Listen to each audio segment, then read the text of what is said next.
Everyone's got coats on. You cold? Yeah. Fucking pussies. Anyway. Warm up. Stand up, jog on the spot, whatever you want to do. I don't want you to be comfortable. Have you all submitted assignment 2? It's all been done. You've all got a receipt from the system that says you have submitted, yeah? It took about 2 minutes. Yeah, well, I didn't say it was a good system. I didn't say it was good, but it's gone in. Yeah, okay. Alright.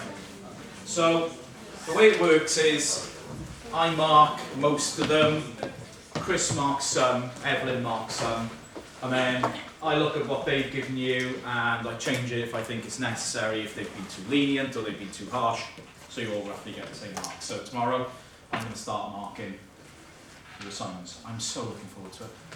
I'm so looking forward to reading the same thing 50 fucking times. I feel it right there. There is no time to waste. We have study week next week, is that correct? Yes. Do you know that I'm not going to be here? So if you come here next Thursday, there will be an empty space. This might be, you might learn a fuckside more than you do in the lessons at the moment, but that's neither here nor there. For next week, I have 2 things for you to do. One has got nothing to do with me, and even though this is being recorded, between you and me, it doesn't make any difference to me at all whether you do this.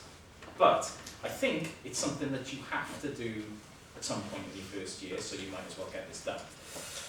Week 6, there are these things here. Gaining experience of work, producing a CV, etc. Now, I know for a fact that those units are absolutely compulsory for anyone who's on a year in industry programme, that you have to complete them before going into year 2. So you might as well get them done. And for the rest of you, you will get emails, which will come to you saying, no, no, no, no, no, no, no. And like most emails, you'll probably delete them. And that's okay. But they will keep on nagging you, and nagging you, and nagging you to complete these things. Apparently it takes about half an hour each. It's not big. So you might as well get them done in the study week. The other thing that I want you to do in study week is much more important to me, and it is this.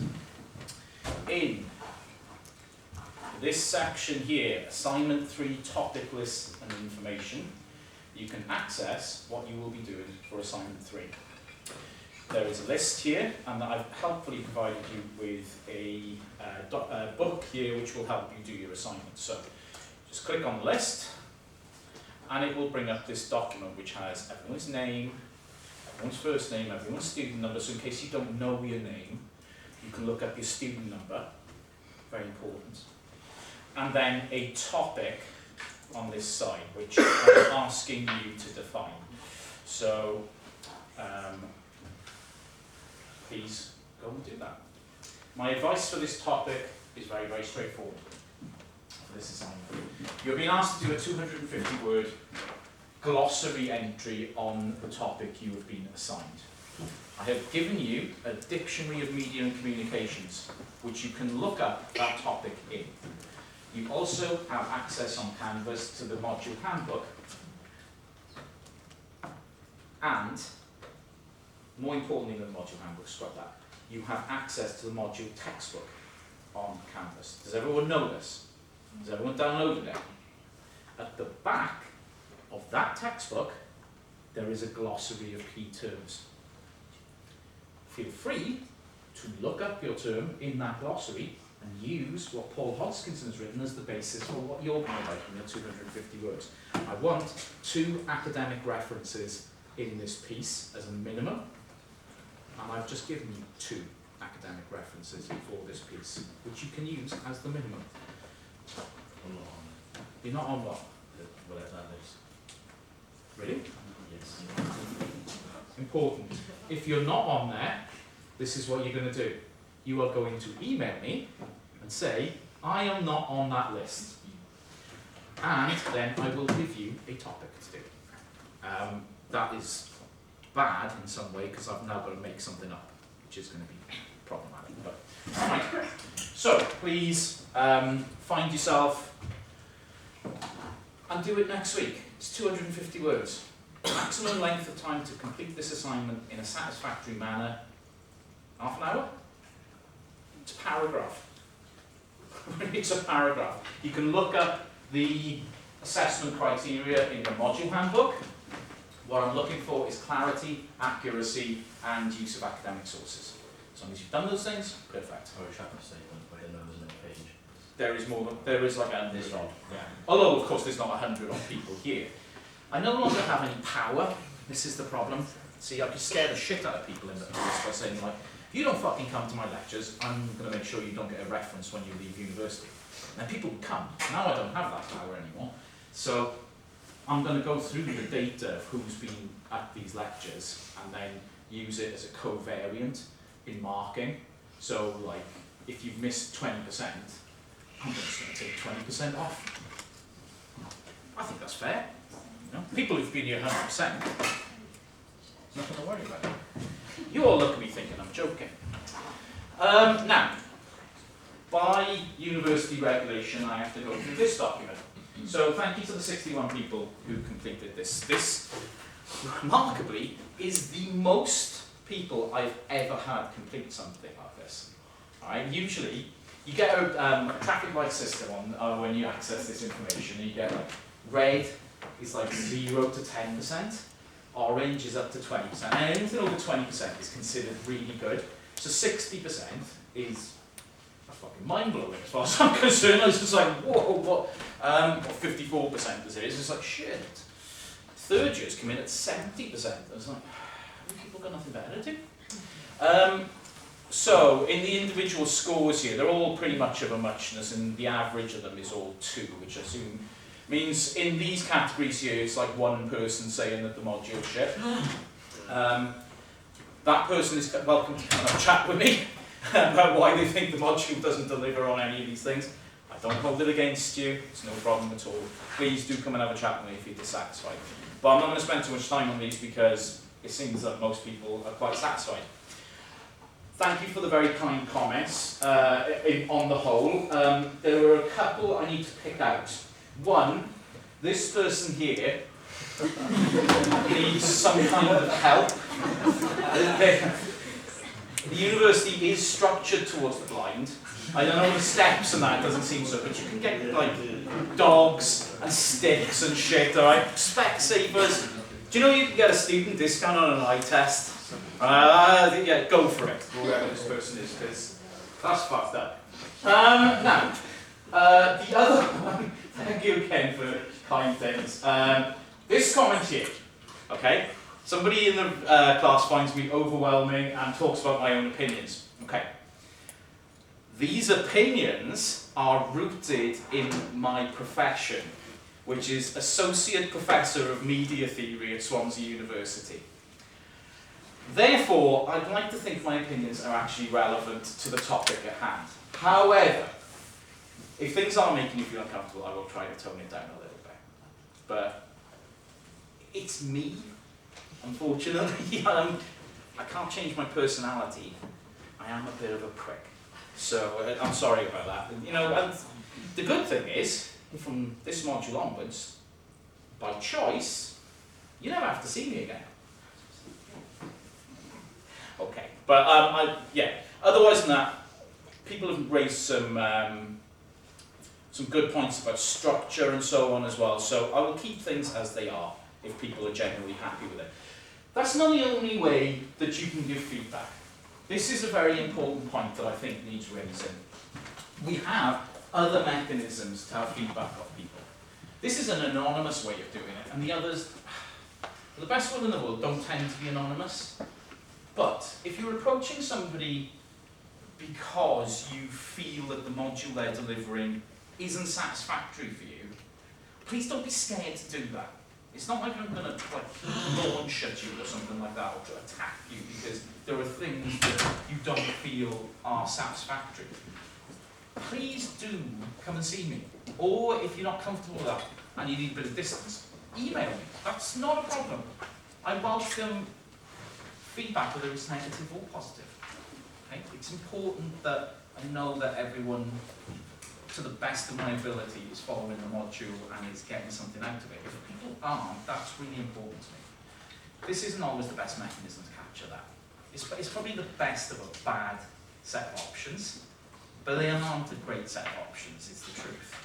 So, if people are genuinely concerned about things, more often this goes if you feel like, whoa, I don't get any of this stuff, which I don't think would be the case, then please do take the opportunity to come in and see me, and I'm more than happy to talk to you about anything. Now, this is exciting to me because this is the first time I've ever done this lecture. I have been talking about this for 15 years, but this is the first time I've actually restructured MS100 so I can do this lecture. Point one, I'm using an abridged version of the slides because in feedback for another module in the first year, it was mentioned that sometimes there's too much information on the slides. So, what I have done is edited these slides down.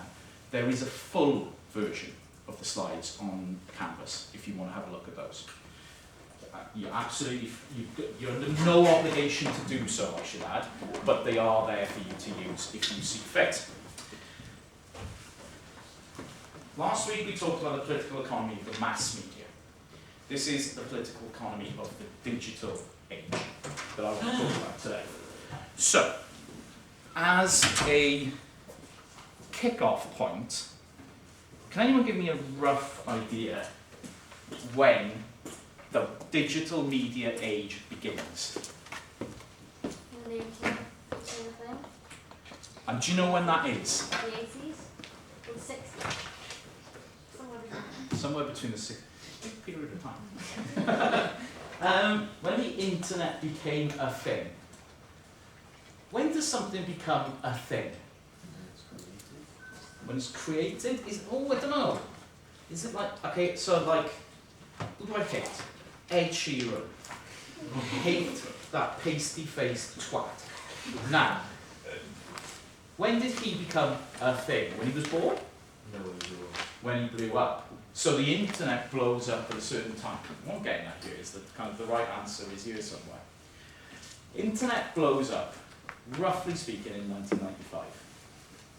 That is when Microsoft launched their operating system, Windows 95, which allowed people mass access to the internet for the first time. Prior to that, it was more of a hobbyist sort of thing, where you needed specialist knowledge and specialist equipment to access online services. The internet in that form, as Sarah kind of got at, was been around really since the late 60s, when people first started messing around with network communications for using computers to communicate messages, files and so on. But 1995 is like the boom date. Now, digital media isn't just about the internet, though. Why do we differentiate digital media from broadcast media? What is the big difference? as a cheat for this, quite a lot of you have something in front of you which is very important in this idea. Is it the different technologies?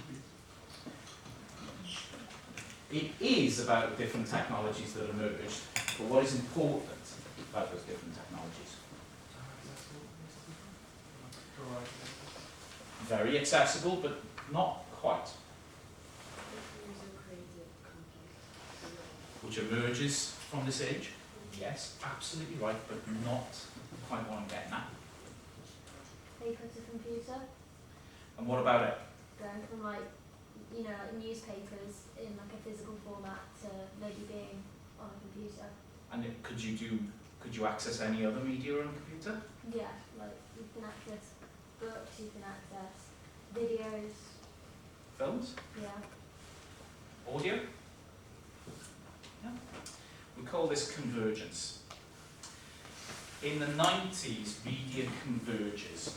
Previously, where there had been a requirement to have many different devices to access different parts of the mass media, or many different objects, or many different forms of media, if you like. So, in an everyday setting, you would have a newspaper, a television, a radio. If you were a gamer, you would have a console, etc., etc. Now, you just need this. Everything converges into one form. So we still talk about, like, I'm going to work in the newspaper industry. What does that mean? Well, it means you do everything on a computer, you send everything on a computer, it gets formatted on a computer, and then computational systems print that stuff out, if it actually is a print document these days. Many newspapers are not print anymore. Everything is digital. The processes and the distribution and the reception of media is all digital. This is where people start to have problems. People say, oh, but television still exists, it's in the corner of my room, it's this thing. Flat screen, not a box anymore. Your television is digital. There hasn't been an analog television signal sent in the United Kingdom for more than 10 years. It was switched off in 2012, but prior to that, nobody was picking one up anyway. It was just broadcasting into the airwaves and nobody was picking it. Television is digital. All the production in television is digital. Nobody uses manual, analog machines anymore to produce anything. Nobody's using old clunky tape or film to capture anything anymore. Everything is digital. We live in the digital age. All media production and, to be fair, all media consumption, unless you're a weirdo. And like old film projectors in your house where you put reels of film on them, which basically means you're on some kind of list, being a degenerate. Everything now is digital. So, there's no set time for this, but from the mid-90s, media itself switches from the broadcast era and the mass media era into the digital era. And the digital era is very, very different in terms of its effects on us as individuals.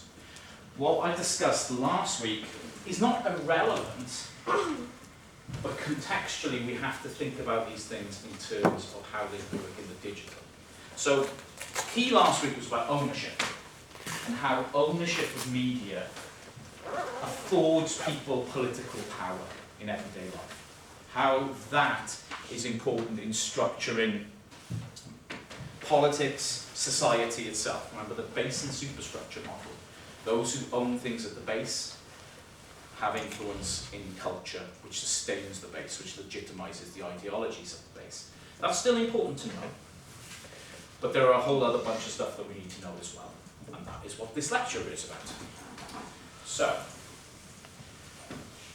when we think of the audience as a commodity from last week, some of you might be thinking, right, I get the whole Marxist thing, but why does he keep on going on about audiences being batched up? Well, that will become more clear today. The audience as a commodity, which can be traced to the Northcliffe Revolution, which is what I talked about. I would like to say the second half of the lecture, but to be fair, I rushed through in the last 20 minutes of the lecture last week. Was further developed in the television. So that audience commodification became the dominant model of how media operated in the later part of the 20th century. Television stations in particular, you can take the BBC out of this only to an extent, because the BBC has always used audience figures as a justification for how it's funded. BBC turns around to government and says, 30 million people watch this programme, give us, tax these people a licence fee. Again, I'll go back to my earlier lecture as well. Nobody pays the licence fee, I hope. No? Don't pay it. It's a waste of money. In the digital era, this dominant mode of commercial activity has changed the nature of the political economy of the media again. Instead of ideological control, which was the purpose of the political economy of the mass media, the key players in digital economy look to establish behavioural and consumer control through continual, deep analysis of user labour on platforms. And that might all sound like a bit of a mouthful, but it will become clear. But before we go any further, the key players in the digital economy, who am I talking about? Who are the key companies in the digital economy? Facebook. Who said that? Excellent. But what is Facebook called now? Meta. Meta is what? Google. Google, what is their actual name? Does anyone know? What the company is called? Google company. Google company. Alphabet. The holding company for Google and the owner of all of Google's subsidiary companies is called Alphabet. And I think, why is that important? Because Alphabet owns YouTube.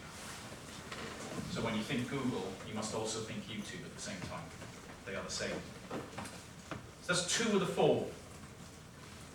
And there is 4. Apple and Amazon. Apple and Amazon, the 2 A's, very good, yeah. Apple and Amazon, those are considered the big 4 players. There are others around the periphery of that. Microsoft would be another who are considered in this, but don't have a data-driven model in the same way. They're far more about software production.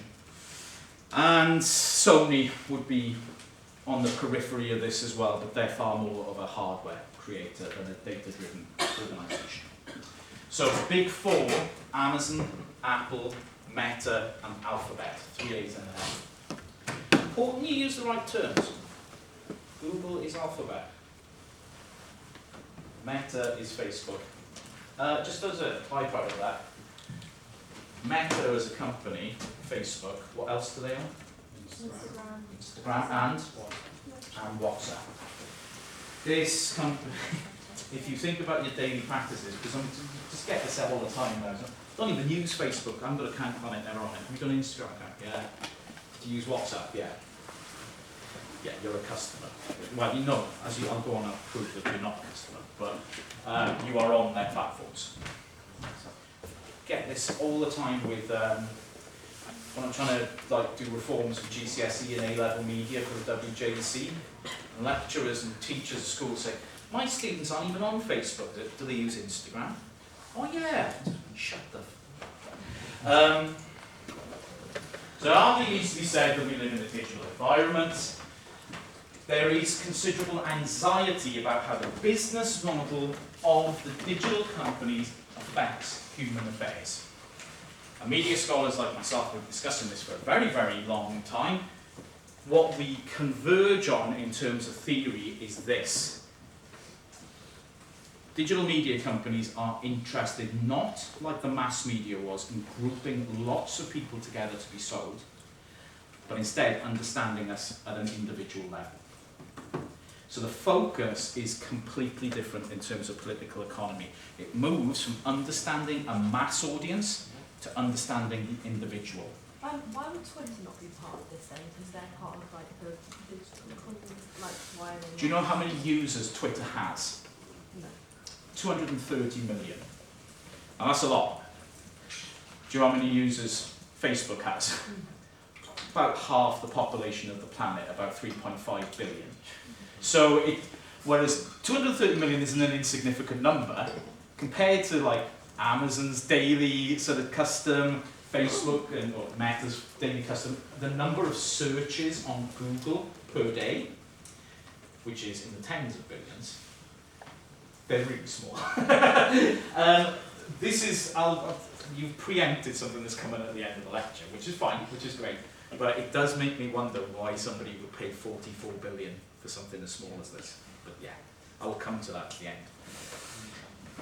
This fine granular view of us as media users is achieved by collecting thousands of data points about us, processing those, and then using that to construct a data profile of us. Okay. Where do these thousands of data points come from? Can anyone enlighten me?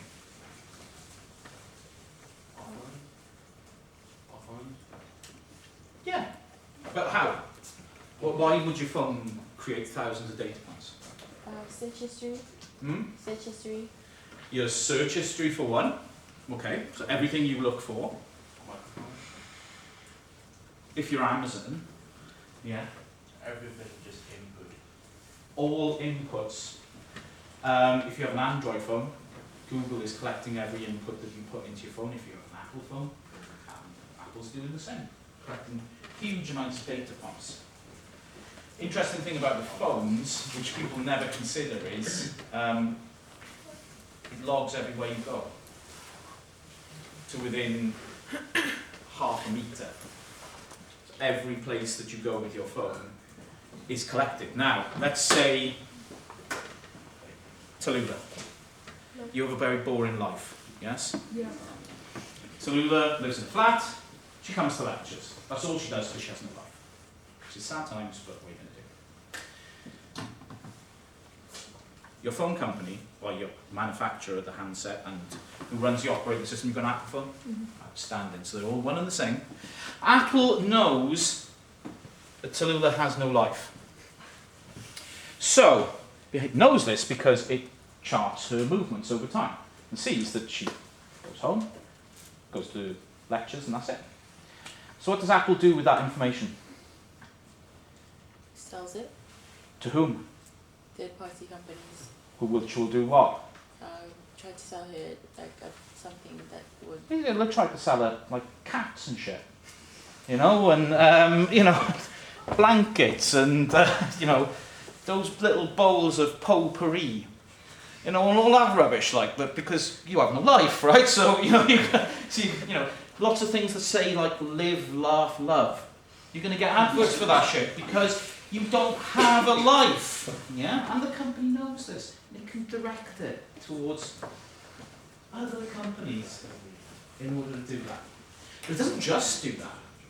It also notes that Tallulah's route intersects with some important commercial partners. You're walking through the campus, you're not going to Greg's. Oh, well, we can correct that. We can start putting adverts for our commercial partner Greg's. Whenever you browse something, whenever you go on social media partner, all of a sudden you're modifying, only slightly, but you're modifying it a little bit because you've got to have that sausage roll. Got to have it, not that, what is the fucking point of a vegan sausage roll? But you've got to have a proper sausage roll, right? If anyone, why, what? No. If you're vegan, right, eat like vegetables and shit. Don't eat, no, anyway, sorry. So, it's not just to push products to us. The purpose of the granularization of data to understand us as data subject is not just to do this, it's to shape our choices and behaviours in the digital world. And I will give you, people sometimes find this difficult to comprehend, so let me give you an example of something that I've written about, and it is absolutely true. By show of hands, has anyone in this room played the game Pokemon Go? Quite a lot of people do. Probably not still, because it's kind of not a thing anymore. It was a thing, and now it's not a thing. Okay. Does anyone know who developed Pokemon Go? The name of the company? No. Niantic. Very good. Do you know who owns Niantic? Google. Or Alphabet, to give it its proper name. It is a spin-out from their development labs. It, in theory, is an independent company, but it shares all of their data processing facilities. So its independence is pretty, I'd be very skeptical. So, 2016, 50 to 100 million people every day playing Pokemon Go. So you're walking along your town, trying to flick Pokeballs at imaginary Pokemon in the street. Niantic, a subsidiary of Google, has a large set of commercial partnerships with its, companies that pay it a lot of money. In particular, in 2016, a major partnership with Starbucks. And unsurprisingly, in most cities and towns around the world, where do you find the rarest and most desirable Pokemon? Outside or on the way to Starbucks. This is not any way a accident. Players of Pokemon Go were being pulled through towns and cities around the world into the orbit of the commercial partners of Google itself. So what is Google doing? It's changing the way people navigate everyday space. If my route is usually nowhere near Starbucks, all of a sudden I'm going past Starbucks. And of course there's the obligatory pop-up within Pokemon Go as well, saying here's a voucher for 50% off an Americano. So, yeah, I'm buying it. I'm going for that. And then Starbucks gives me the loyalty card, and all of a sudden I'm locked in, right? And then it flips the other way. Starbucks as a company, because of their two-way data flows with Niantic/Google, know that I play Pokemon Go. So the more I use Starbucks, the more credit I get in order to use on that platform as well. I can trade in my Starbucks points for points on Pokemon Go. This came in 2017. So, we have companies that operate together. We might think they're in opposition, but this data trade is going on all the time in order to facilitate maximum profitability of their commercial partners. And we do that not just by advertising, because the one thing that sticks in my craw is when people say, yeah, I get loads of adverts on Amazon and so on for things, but they don't affect me. So you are being affected. You are being nudged and pushed and pulled all over the place digitally, and you don't even know it. This is the political economy of digital media. Collecting as much information about people as possible to push them towards desirable behaviours on the behalf of the commercial partners of the big digital companies. And this is what they all do all the time. So, let's get thinking. You might see where I'm going, but I want you to try and shortcut me a bit. I often conduct a small thought experiment with students about this, but usually it's for second years, not first years. To illustrate how digital media shapes the parameters of our choices in life. Think about why you chose this degree that you're doing now. I want you to list 3 reasons why you chose this degree. Do it now. If you don't have 3 reasons, it's week 5, fuck are you doing it? Quite frankly, if you don't have 3 reasons to begin with, I weep for your future. But you must have had 3 reasons. At least committing yourself to 3 years of study, which is going to land you, it must be fair, about £50,000 worth of debt. So there must have been a reason for it. Did this a couple of years ago. Guy from Mumble said, I was signing on the dole and I didn't have anything better to do. Makes me weep.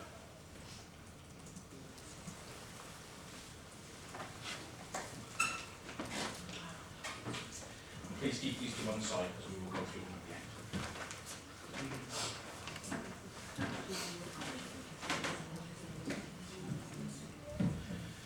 Are we done?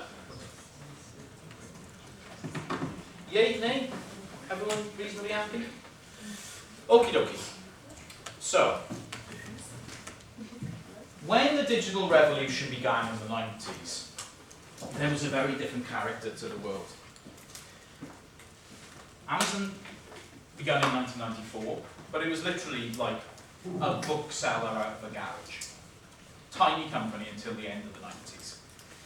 Apple had been around since '76, but was actually going through a terrible phase in the 90s and came very close to being bankrupt. And one of my greatest regrets is that I didn't buy Apple stock in 1997 when it was trading for literally pennies. Because if I had, I'd be extremely rich now, and I wouldn't be here talking to you guys. I'd be in my hot tub, snorting cocaine off a hooker's ass. See that thing about me not going to places? It might not work. Facebook didn't exist until 2004. And Google, it's a little bit harder to put the start date on. Some people will say 97, but really, Google, the search engine, doesn't begin to emerge until 1999.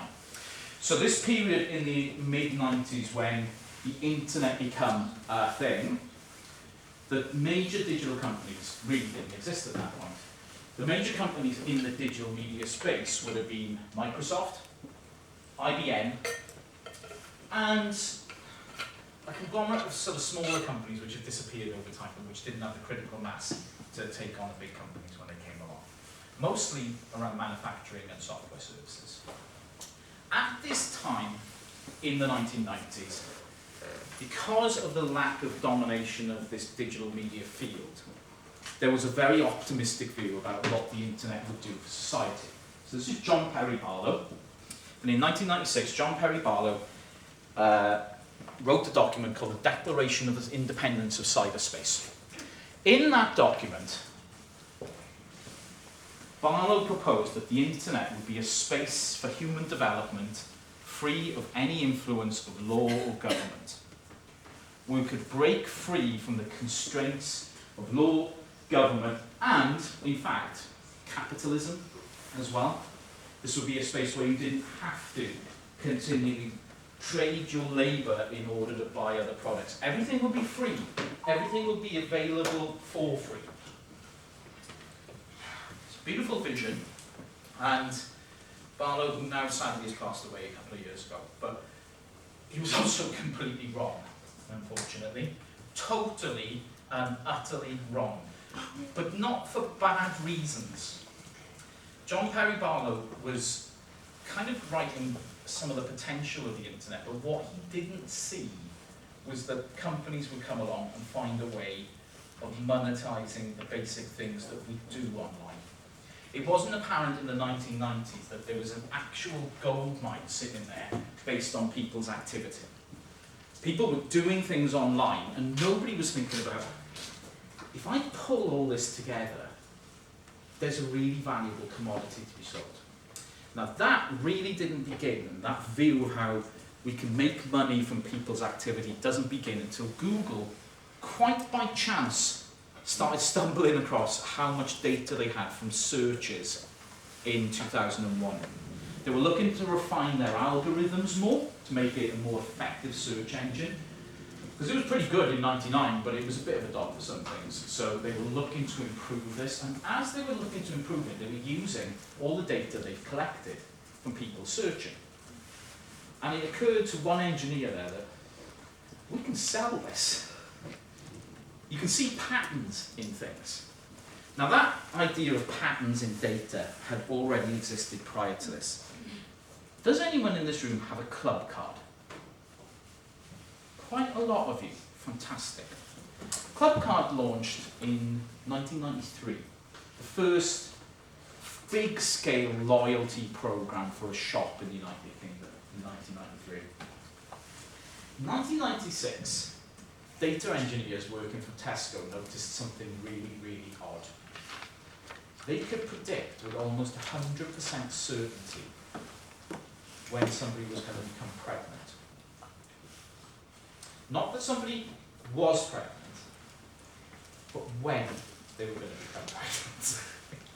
Because if you have a planned pregnancy, there is a particular pattern of buying things prior to it.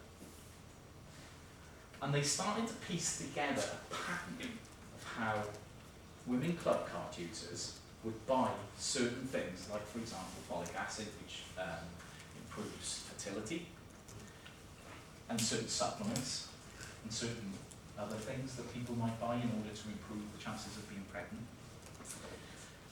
They started to map together, okay, we've got a pattern of data here. So let's follow that along and see what these people kept on buying. Unsurprisingly, they start buying supplements and nutritional items to support women through pregnancy. Then when they get a few months later, they start buying baby clothes. And a few months after that, they're buying baby food and nappies and so on.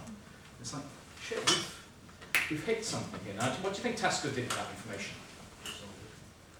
Sold it. Well, no, they didn't sell it. Have deals on those kind of things. Oh yeah. Soon as you start to see people loading up the folic acid, you start flogging them the nutritional stuff that they're going to need in 2 months' time with a voucher. And a few months on from that, you start putting the baby stuff with 25% off and so on. It becomes a very lucrative way of doing it. Now, the fact that they notice this is the most important thing. If you have a big enough data set, you can notice patterns. Those patterns can spread across individuals. And therefore you can start to target individuals specifically based on the categories in which they fall in. So even though we might be quite different as people, we might well have similar kinds of data patterns which wouldn't be apparent even if we were talking to one another, but which a company which collects all this data in can start to understand and profile you as a person. And in Tesco's case, they weren't looking to sell it to commercial rivals. They were looking to improve their own sales by identifying people appropriately. I mean, my Tesco club card is messed up.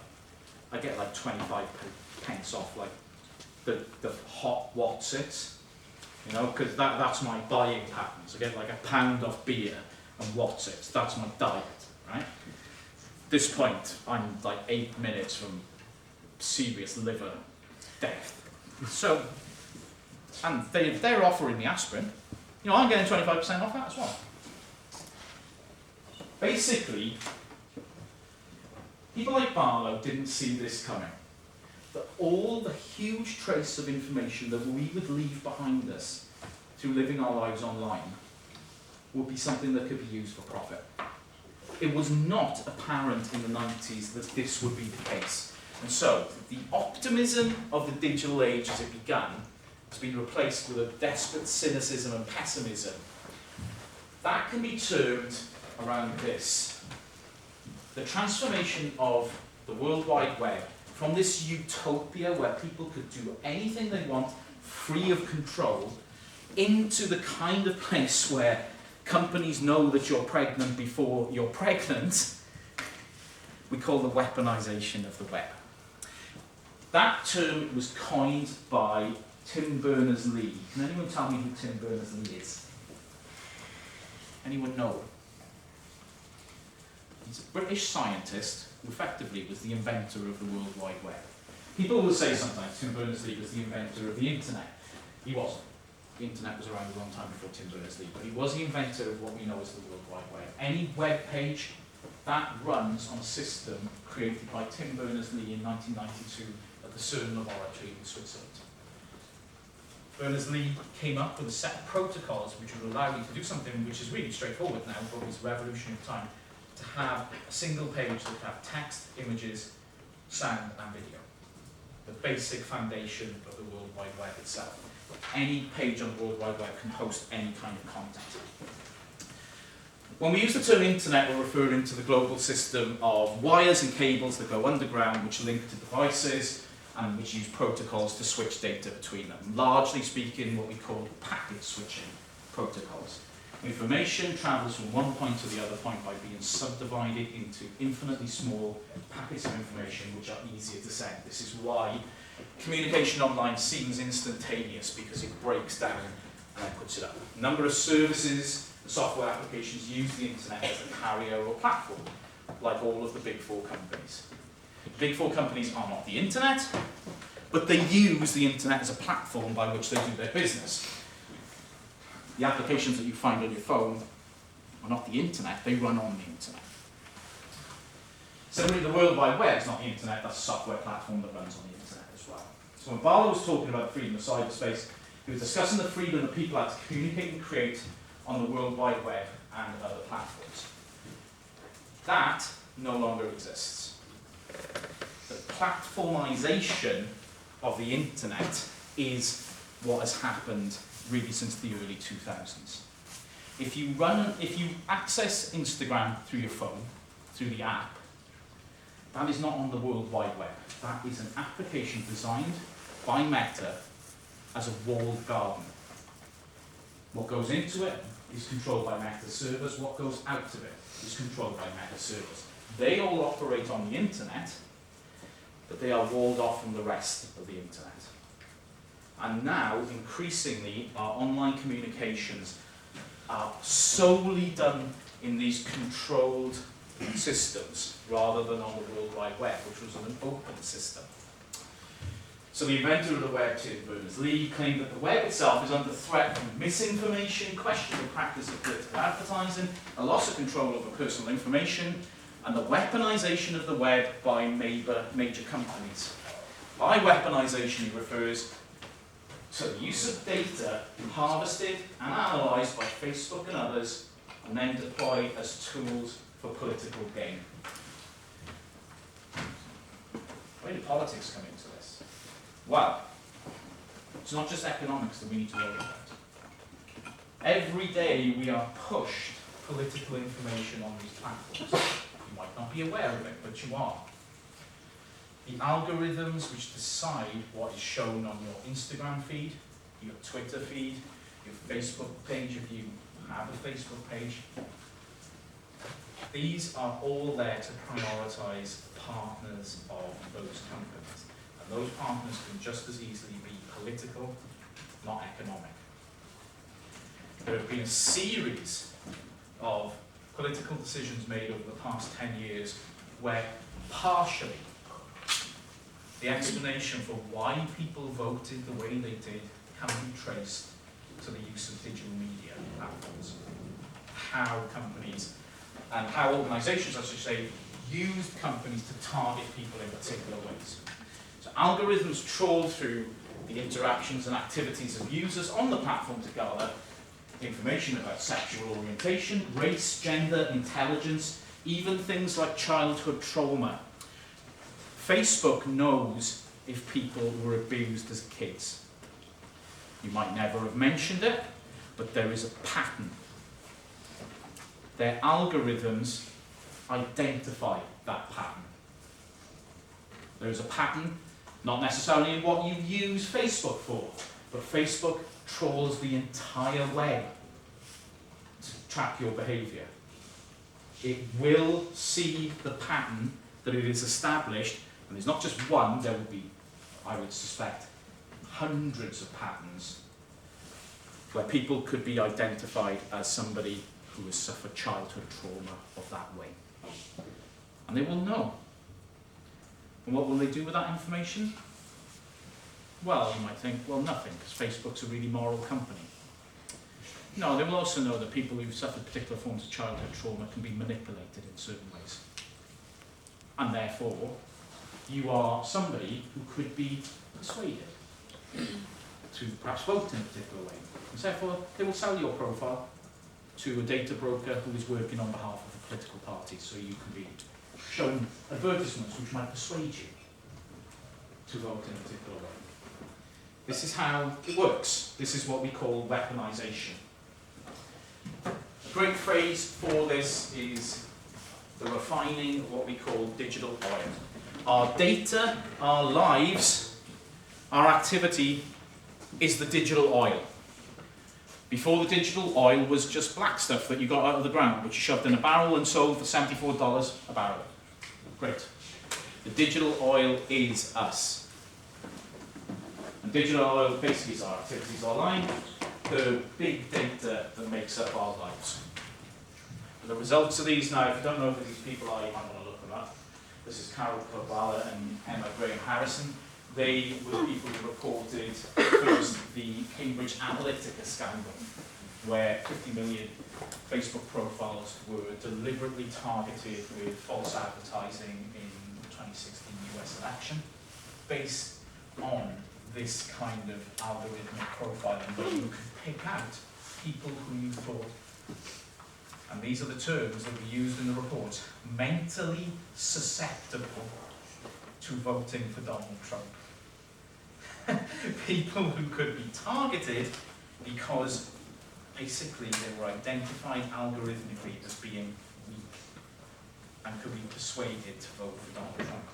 So they targeted these people deliberately. Now you cannot quantify how many of those people actually voted for Donald Trump. But I bet it worked for some.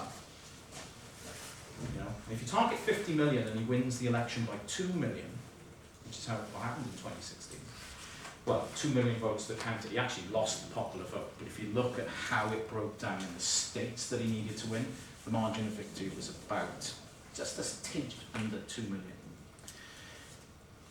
Was it significant? Hard to say. But it wasn't insignificant. We do know that much. So, this is what has occurred since the day of Barlow, and Barlow's optimism about the world itself. So as Janet Lanier remarked, the digital world has become consolidated.